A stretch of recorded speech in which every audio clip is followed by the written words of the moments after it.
नितिन एक गांव की लड़की जिसका नाम कविता होता है उससे शादी कर लेता है। इनकी शादी को बस एक ही हफ्ता हुआ होता है। नितिन की माँ संध्या बहुत मॉडर्न होती है।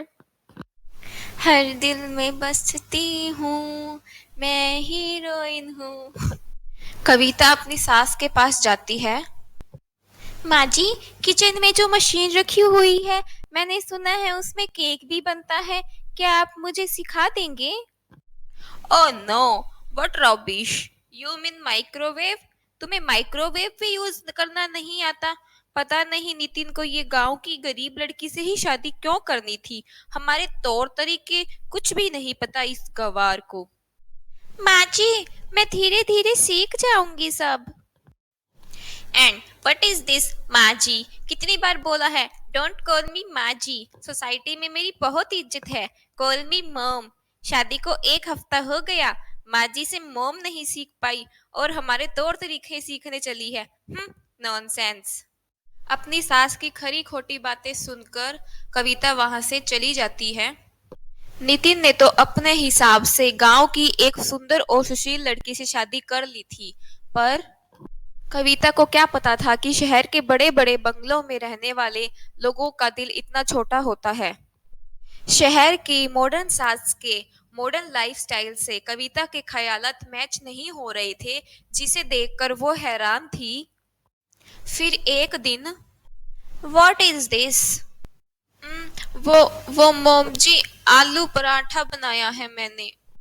आलू पराठा? ओ माय गॉड, ये गांव के लोग इतने ऑयली खाना कैसे खा लेते हैं?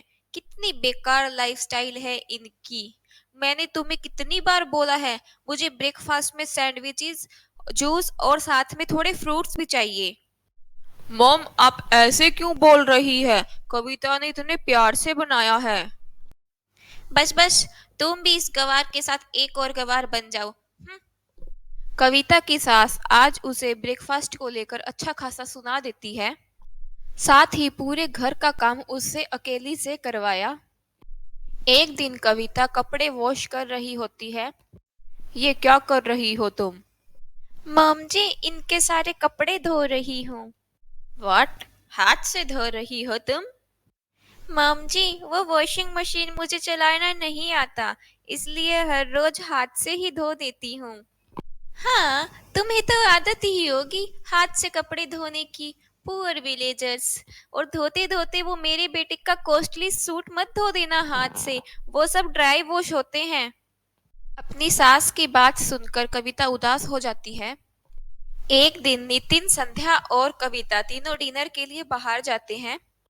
नितिन जी, मुझे ड्राइविंग सीखने का बहुत मन है, क्या आप मुझे सिखा देंगे?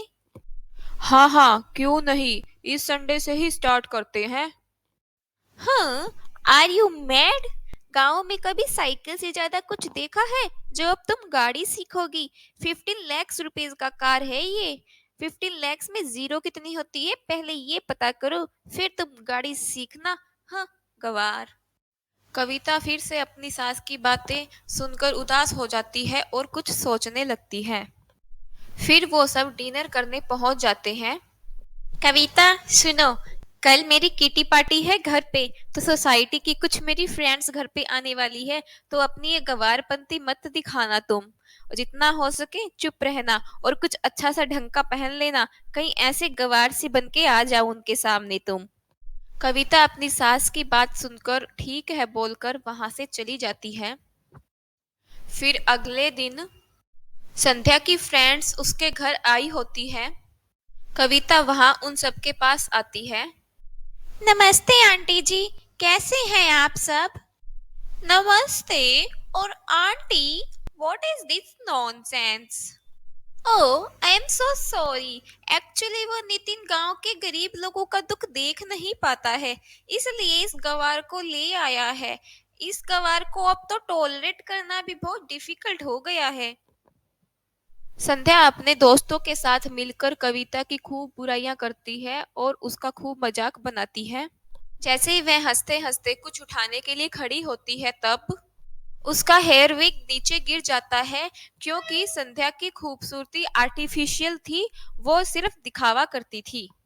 संध्या रोने लग जाती है और उसकी शहर की मॉडर्न दोस्त उसका मजाक बनाने लग जाती है। हा हा हा हा, तुम तो कहती थी मैं बहुत सुंदर हूँ और तुम्हारे तो बाल नकली निकले पर। हा हा हा हा। अपनी सास की इंसल्ट देखकर कविता से रुका नहीं जाता और वो कहती है कि आंटी आपको क्या लेना मेरी मॉम के बाल असली हो या नकली हो, और वैसे भी खूबसूरती बालों से नहीं होती दिल से होती है, जो कि मेरी मॉम बहुत खूबसूरत है। तो आप ज्यादा फालतू मत बोलिए और यहाँ से चुपचाप चले जाइए। कविता की बात सुनकर संध्या की फ्रेंड्स वहां से गुस्से में उठकर चली जाती है। बहू, आज मुझे समझ आ गया कि तुम गवार नहीं हो बल्कि बहुत अच्छी हो, और असल में तो तुम हो दिल से बहुत सुंदर। माँ जी, आपको ये सब समझ आ गया, यही मेरे लिए तो बहुत खुशी की बात है। संध्या कविता से माफी मांग लेती है और उससे गले से लगा लेती है। अब दोनों सास बहू घर का सारा काम मिलजुल कर करने लगती है और सब साथ मिलकर खुशी से रहने लगते हैं।